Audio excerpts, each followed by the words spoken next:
All right, so we just have a couple more poses that I kind of wanted to do just before our series of videos are over.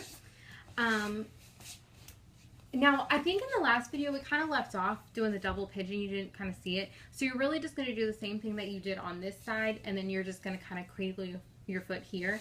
Make sure both your feet are flexed, and then I always just kind of lay it down when I'm done cradling. But if that's uncomfortable, a lot of times it's very uncomfortable on people's knees, so don't do it if it doesn't feel right.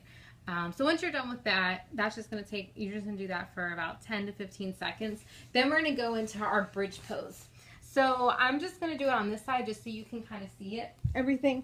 You're just going to kind of just be on your back. You're going to bring your feet up. You're going to lightly be able to brush the tops of your fingers to your heels. And just you're going to realign your shoulders so everything should feel flat. You shouldn't feel like cockeyed or anything like that. We're going to lift our pelvic area up just about 5 times. So 1, 2, 3, you're going to inhale and exhale and come up.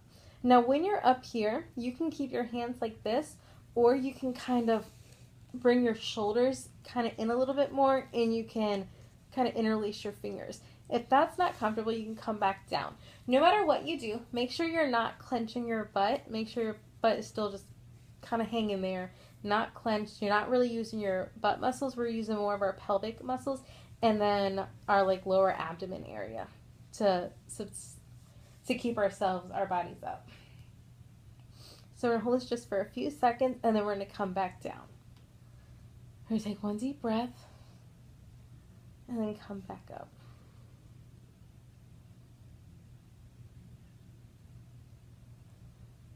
Exhale, come down. Inhale, come back up.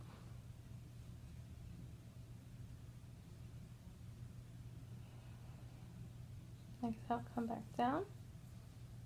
Inhale, come back up.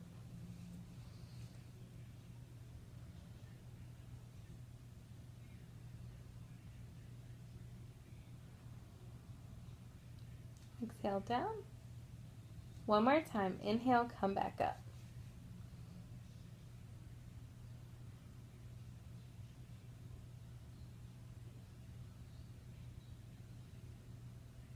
All right, exhale back down.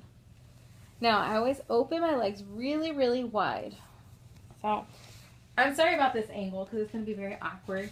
Once you're done with your bridge pose, just kind of open your legs really wide and just kind of move them from back and forth. Your knees up and down.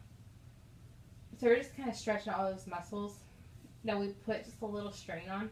And then you're going to close your knees.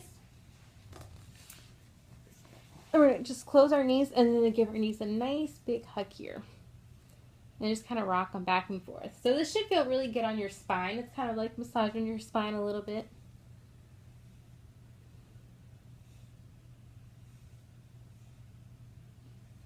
And then we're going to do our happy baby pose. When you're doing happy baby pose, you're just going to lift your feet up. So your feet are going to be flat as if you're walking on the ceiling. And then you're going to hold your feet down. So the goal is to bring your knees as far down as you can. I don't think it's possible for your knees to touch the floor. So that's not really the goal. We're just kind of bringing them far down. If this is uncomfortable, you can kind of start with just holding the back of your thighs.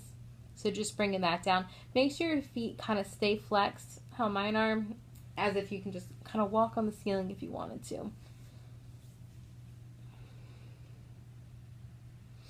If you want to make it more dynamic, you can rock back and forth. Or you can bring like one foot in and extend one foot, and you can rotate that.